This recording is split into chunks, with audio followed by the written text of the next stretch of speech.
Okay, yan. So, kapag nasa activity tayo ng Girl Scout, masanay kayo na tawagin kami mga troop leaders na tita. Okay? Pero kapag kami ay nasa mga klase nyo na, ang tawag nyo pa rin naman sa amin na ay ma. Mag-iwanan kayo. Okay, kasi ginagawin ng Girl Scout na ang tawag sa mga troop leaders ay tita.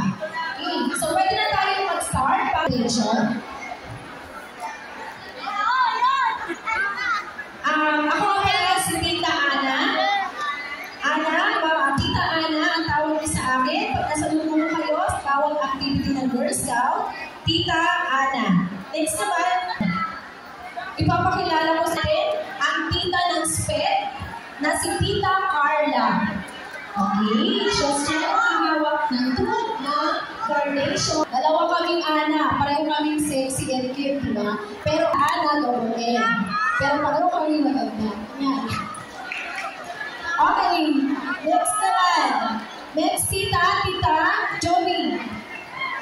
Tita Joey, siya ang may hawak na pink lily troop. Wow.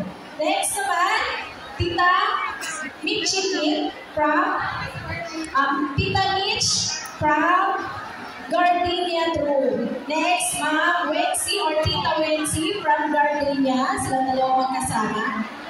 Next naman na Tita Florence from, ano nga kayo? Sunflower, Tita Rose Kahayon, and Tita Hana sa Bagdad, Tita Eunice from Daffodil, partner mo, Tita Rhea from Tulips, Tita Rachel from Hyacinth, Tita Fern from Sunflower, Tita Leroy from Hyacinth din.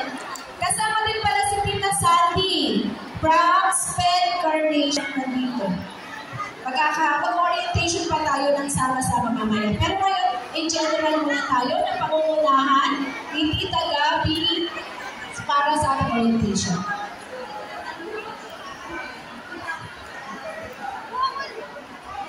Good morning, girls. Kaya nyo. So, dahil excited din kami. But before anything else, nire-remind po namin ng lahat na sa Friday na po ang inyong investiture. So, ano ba bang ginagawa kapag nagkakaroon po ng Girl Scout or even Boy Scout investiture? Ipapaalala ko lang po ulit, anong sinalihan nyo? Okay, Girl Scout. So, pag ini-invest po or nagkakaroon ng investiture ang Girl Scout, kayo po ay ina-acknowledge ng mga bagong member na po ng ating samahan. So, once na sinabi natin samahan, hindi kayo mag-iiwanan, kaya nga meron kayong mga troop, meron kayong mga patrol, meron kayong iba't ibang patrol leaders, meron kayong mga patrol second and others. So, dapat ang una niyong tandaan, even yung mga nasa likod, kabisaduhin niyo na po yung Girl Scout, Law, and Promise. Sino nakakabisado na? Taas kamay. Okay, meron doon. Very good. Na mga sunflower sa pink lily, yung iba. Hindi pa. Okay, so dapat kabisado na po yan. Wala po kayong kopya sa investiture. At dahil pinakabisado nyo yan, manunumpa kayo na naman ganito. This is a Girl Scout side. Hindi ganito, hindi ganyan, ganito. Sige, gawin nyo nga. Kasi 3 araw lang ang preparation natin para sa investiture. Ganito. Okay?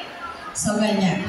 Then, kapag po nakabisado na po, you try to analyze kung ano nga ba yung nasa ating Girl Scout Law and Promise. Meron ba kayong kopya dyan? Meron na po bang na-send? Yung meron mga kopya, sige, kunin nyo nga po yung mga kopya ninyo sa cellphone. Sige, tingnan natin kung meron na kayong kopya.